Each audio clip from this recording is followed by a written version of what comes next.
भक्तजनों, माताओं, बहनों, सादर जय श्री कृष्ण। हमारे YouTube चैनल में आप सभी का बहुत बहुत स्वागत है। मैं हूं आपके साथ आचार्य धर्मेंद्र शास्त्री। सबसे पहले आपको और आपके पूरे परिवार को रक्षाबंधन महापर्व की बहुत बहुत शुभकामनाएं एवं बधाइयां। भगवान श्री लक्ष्मी नारायण का भरपूर आशीर्वाद आप सभी के जीवन पर बना रहे। आप सभी सुखी रहें, स्वस्थ रहें, व्यस्त रहें और मस्त रहें। निरंतर उन्नति तथा प्रगति को आप प्राप्त करते रहें। रक्षाबंधन का महापर्व श्रावण माह के शुक्ल पक्ष की पूर्णिमा तिथि को मनाया जाता है। इस बार रक्षाबंधन को लेकर के अनेक पंचांगों में अलग अलग मत भिन्नता बताई गई है। इस कारण से आमजन बड़ा ही परेशान है कि रक्षाबंधन का पर्व कब मनाया जाए, क्योंकि हमारे धर्म ग्रंथों और पुराणों में लिखा हुआ है कि भद्रायाम द्वैन कर्तव्यम श्रावणी फाल्गुनी तथा, अर्थात भद्रा काल में दो कर्म बिल्कुल नहीं करना चाहिए, एक श्रावणी दूसरा फाल्गुनी। श्रावणी का अर्थ होता है रक्षाबंधन, जो कि भद्रा के समय नहीं करना चाहिए, यानी भद्रा के समय राखी नहीं बांधना चाहिए। रक्षाबंधन का जो त्योहार होता है वो भाई बहन का सबसे बड़ा त्योहार माना जाता है और इस दिन प्रत्येक बहनें अपने अपने भाइयों की कलाई पर राखी बांधती है। सभी बहनों को रक्षाबंधन का बड़ा इंतजार रहता है कि कब रक्षाबंधन आएगा और मैं अपने भाई की कलाई पर राखी बांधूंगी।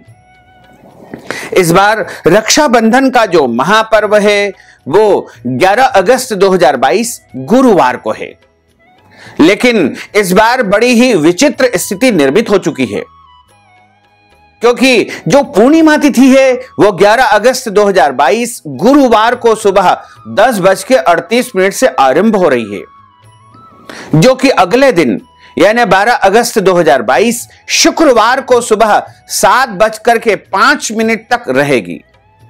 यानी पूर्णिमा तिथि 11 अगस्त को सुबह 10:38 से लेकर के 12 अगस्त की सुबह 7:05 तक रहेगी।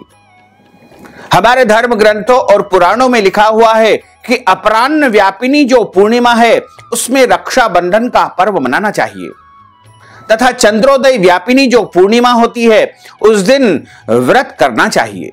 यानी जो माताएं बहनें भक्तजन पूर्णिमा का व्रत करते हैं उनको इस बार पूर्णिमा का व्रत 11 अगस्त 2022 गुरुवार को ही करना है।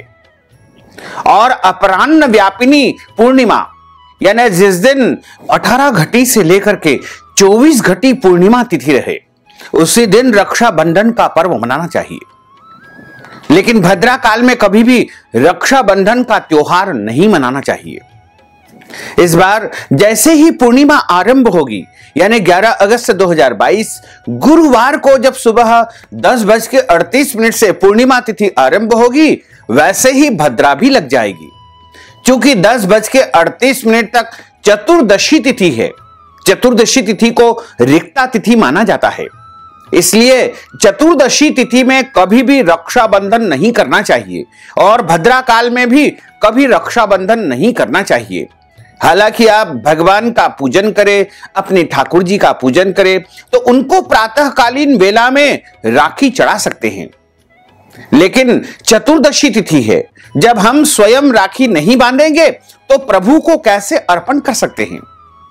क्योंकि 11 अगस्त को सुबह 10:38 से जैसे ही पूर्णिमा लगेगी वैसे ही भद्रा लग जाएगी, जो कि 11 अगस्त की रात को 8:52 पर भद्रा समाप्त हो जाएगी। तो समस्त पंचांगों में लिखा हुआ है कि 8:52 रात्रि पर जैसे ही भद्रा समाप्त होगी वैसे ही आपको रक्षाबंधन का कार्य संपन्न करना चाहिए। अगले दिन सुबह यदि पूर्णिमा तिथि को हम देखें तो 7:05 तक है, यानी इस दिन सूर्योदय व्यापिनी पूर्णिमा है। स्नान दान की पुण्य काल की पूर्णिमा 12 अगस्त को बताई गई है। साथ ही हमारे धर्म ग्रंथों और पुराणों में लिखा हुआ है, मूर्त चिंतामणि में लिखा हुआ है कि भद्रा जब पृथ्वी पर रहे तभी उसका प्रभाव रहता है, अन्यथा उसका प्रभाव नहीं रहता है। क्योंकि मकर राशि में चंद्रमा उस दिन विराजित रहेंगे और मकर राशि में जब चंद्रमा विराजित रहते हैं तो भद्रा का वास पाताल में माना जाता है, नागलोक में माना जाता है। और पाताल में जब भद्रा रहेगी तो वह शुभ फल प्रदान पृथ्वी वासियों पर अवश्य ही करेगी। यानी भद्रा जहां पर रहती है वहां पर ही इसका प्रभाव होता है। तो भद्रा यदि पृथ्वी पर रहती है तो इसका प्रभाव पृथ्वी वासियों पर पड़ता है। लेकिन उस दिन यानी 11 अगस्त को जो भद्रा है वो पाताल में निवास कर रही है। इसलिए आप चाहें तो भद्रा काल के दौरान भी रक्षाबंधन का कार्य संपन्न कर सकते हैं। क्योंकि भद्रा पाताल लोक में रहेगी इसलिए भद्रा का किसी भी प्रकार से कोई दोष नहीं माना जाएगा। दूसरा, कुछ पंचांगों में यह भी लिखा हुआ है कि 12 अगस्त 2022 को सुबह सूर्योदय व्यापिनी पूर्णिमा तिथि है और सुबह 7:05 तक पूर्णिमा तिथि रहेगी। तो आप 12 अगस्त को सुबह स्नान आदि कार्यों से निवृत्त होकर के अपने घर के देवी देवताओं का पूजन करने के बाद उनको राखी बांध सकते हैं, उनको राखी चढ़ा सकते हैं। यानी 12 अगस्त को सुबह भी आप पूजन पाठ करने के बाद प्रभु को राखी समर्पण कर सकते हैं और स्वयं भी राखी बांध सकते हैं अथवा बंधवा सकते हैं। तो दोनों तरह के प्रमाण है। जैसा हमने आपको पहले बताया कि भद्रा का वास पाताल में है इसलिए आप 11 अगस्त को भी राखी बांध सकते हैं। और रात्रि 8:52 पर चूंकि भद्रा समाप्त हो जाएगी इसलिए कोई संशय यदि आपके मन में उपस्थित हो रहा है तो आप रात्रि 8:52 के बाद राखी बांध सकते हैं अथवा बंधवा सकते हैं। और सुबह 7:05 यानी 12 तारीख को सुबह 7:05 के पहले पहले भी राखी बांध सकते हैं और बंधवा सकते हैं। इसका कोई दोष नहीं माना जाएगा। तो आप भ्रमित न हो, संशय में बिल्कुल न रहे। सूर्योदय व्यापिनी जो पूर्णिमा है उसमें आप राखी बांध करके और प्रभु को राखी भी अर्पण कर सकते हैं। रक्षाबंधन का जो त्योहार होता है वो भाई बहन का सबसे बड़ा और पवित्र त्योहार माना जाता है। इस दिन सभी बहनें अपने भाइयों की कलाई पर राखी बांधती है तथा भाई की रक्षा का वचन लेती है।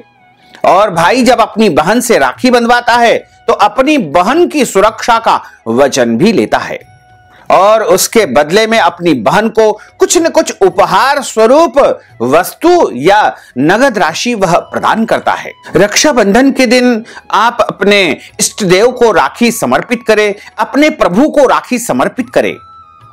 तो चूंकि प्रातःकालीन वेला में हम पूजन अर्चन करके प्रभु को राखी समर्पण करते हैं तो उसके लिए सर्वोत्तम दिन रहेगा 12 अगस्त 2022 शुक्रवार का दिन।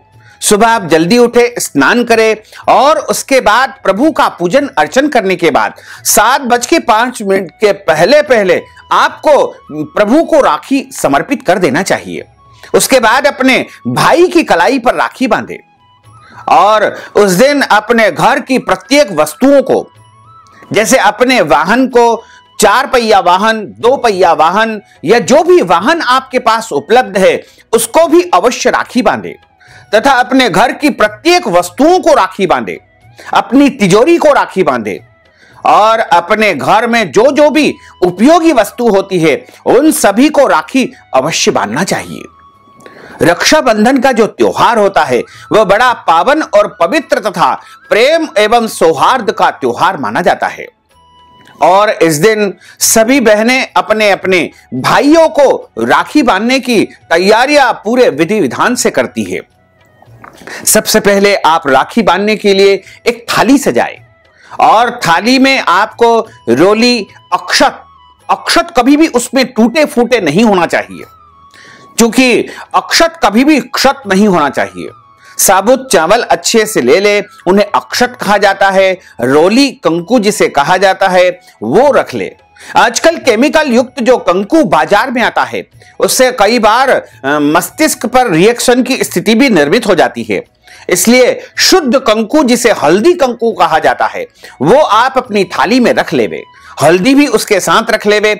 आप चाहे तो केसर या चंदन घोल कर भी उसको अपनी थाली में अपने भाई को तिलक लगाने के लिए रख सकते हैं। एक शुद्ध घी का दीपक आपको गोल बत्ती वाला तैयार करके उसमें रख लेना चाहिए। हो सके तो गाय के घी का इसमें आप उपयोग करें। मिठाई आप इसमें रखें और जो मिठाई आप इसमें रखते हैं प्रयास करें कि वह घर में ही तैयार करें। शुद्ध और पवित्र मिठाई आप तैयार करें और एक नारियल आप इसमें रखें। नारियल सूखा नहीं होना चाहिए, पानी वाला नारियल इसमें सर्वोत्तम माना जाता है। और इसके साथ ही एक जल का लोटा, तांबे का लोटा आपको रखना चाहिए। एक चौकी अथवा पटा आपको बिछा करके अपने भाई के लिए आसन लगाना है। आसन हमेशा पूर्व अथवा पश्चिम मुखी होना चाहिए, यानी भाई का मुंह या तो पश्चिम में हो अथवा पूर्व में हो, और जो बहन भाई को तिलक लगाती है वो आमने सामने रहेगी। जैसे भाई का मुंह यदि पश्चिम में होगा तो बहन का मुंह पूर्व दिशा की ओर रहेगा। सबसे पहले भाई के मस्तक पर टोपी लगा देवे या रुमाल से ढक देवे। उसके बाद भाई को अंगूठे से तिलक लगाएं। यदि भाई आपका बड़ा है तो आप अनामिका उंगली से भी उनको तिलक लगा सकते हैं। अनामिका उंगली इसे कहा जाता है, अंगूठा इसे कहा जाता है। जब हम अपने से छोटों को आशीर्वाद देते हैं या तिलक लगाते हैं तो उनको अंगूठे से तिलक लगाना चाहिए। और अपने से बड़े अथवा पूजनीय लोगों को जब हम तिलक लगाते हैं तो उंगली के माध्यम से, अनामिका उंगली से हमको तिलक लगाना चाहिए।